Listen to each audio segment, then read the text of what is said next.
Today we are going to add some more color to our self-portraits.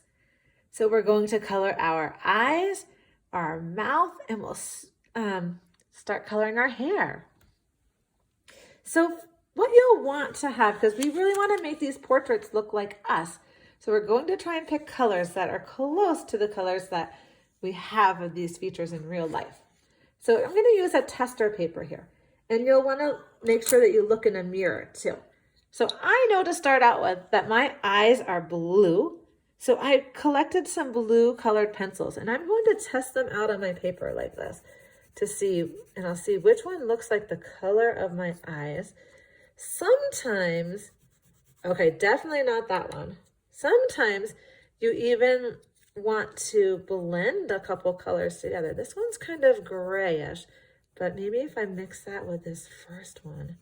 Ooh, that kind of looks like my eyes. Not that one. So I think if I mix these two together, that it'll really look like my eyes. This one is pretty close, but once I add this on top of it, that really does look like my eyes.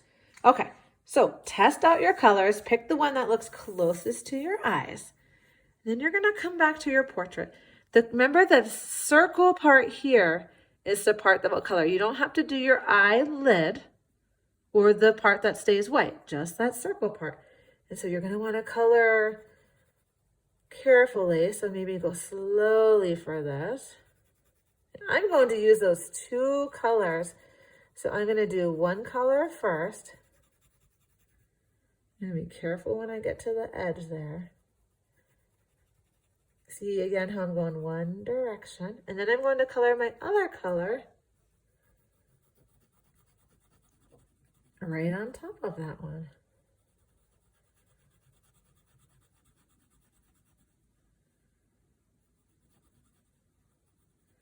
Okay, so if your eyes are brown, you'll look at different browns, or if your eyes are green, check out some greens. You might have greenish blue eyes, or you might have light blue, dark blue eyes.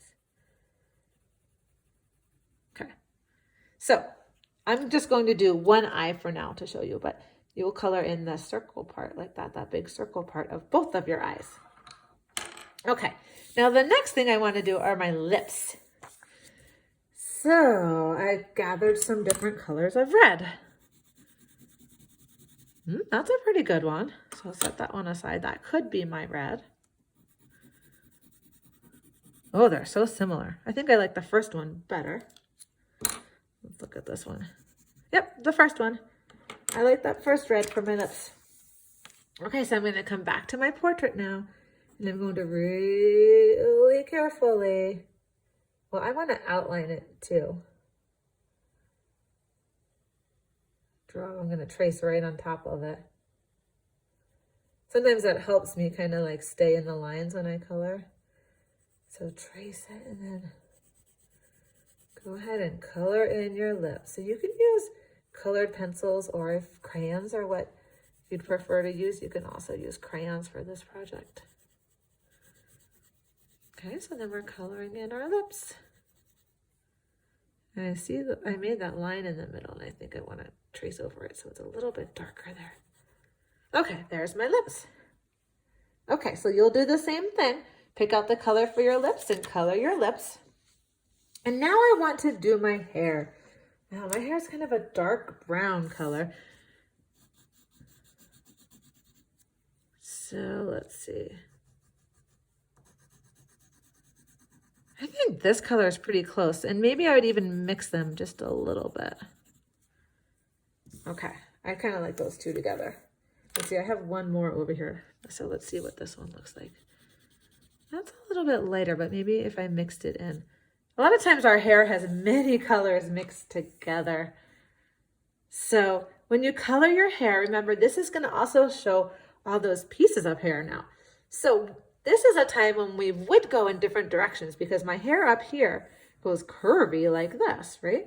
So I'm going to just draw these lines in the direction that my hair is going. Okay, I'm going to pretend these are long pieces of hair. I'm just going to show them come in like this, like, oh, these long pieces of hair. come up here, then they kind of go down. Right? Long pieces of hair. And you might have short hair, but it'll kind of be like the same process. You can show your hair the way that it goes. If it comes straight on your forehead, you're going to do it going straight. And so you can see right now, there's lots of white that you can still see, right? So to start out, I'm just doing kind of these longish lines to show that this is how my hair falls on my head, right? It falls like this. These are my long pieces of hair.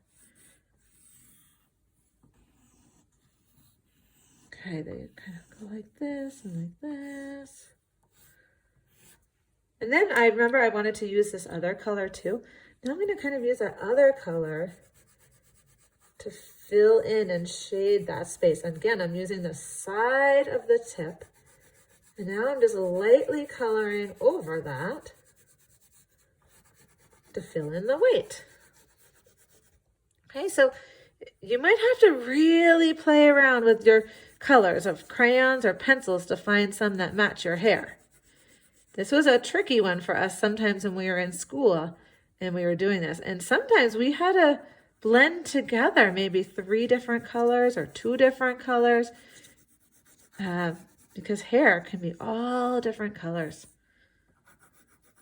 So again, throughout this whole process, I want to remind you to be really kind and gentle with yourself. As you're picking out your colors, be kind and gentle. If you can't find the exact perfect color, that's okay. Get as close as you can, okay? And just tell yourself that you're doing your best. Oh, look at this strategy that I'm doing right now as I'm turning my paper. Sometimes turning your paper really helps you to get the best angle for coloring things. So you might be someone who wants to try that out too. Okay? So there's my hair. Now, before you put away the crayons or pencils that you used for your hair, there's something else that would get that hair color on our face, and it's our eyebrows. They're the same color. So you're going to color in your eyebrows today too. Okay? So I'm going to use my colors to do my eyebrows.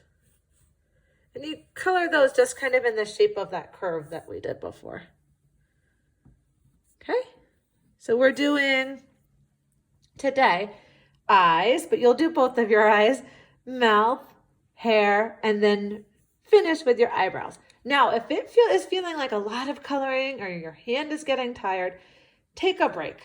Okay, take a break. You can do this with your hand too, like really shake out those muscles, shake it around. But take a break so that when you're working on this, you're fresh and you're really doing careful work. Okay, so remember, all of our portraits are unique. So your portrait won't look exactly like mine. Mine won't look like yours. And everyone's portrait will look different. So just do your best with this. Try and make it look as much as you can like you. And I'm sure that it's turning out wonderfully. I can't wait to see these. So go ahead and do some coloring.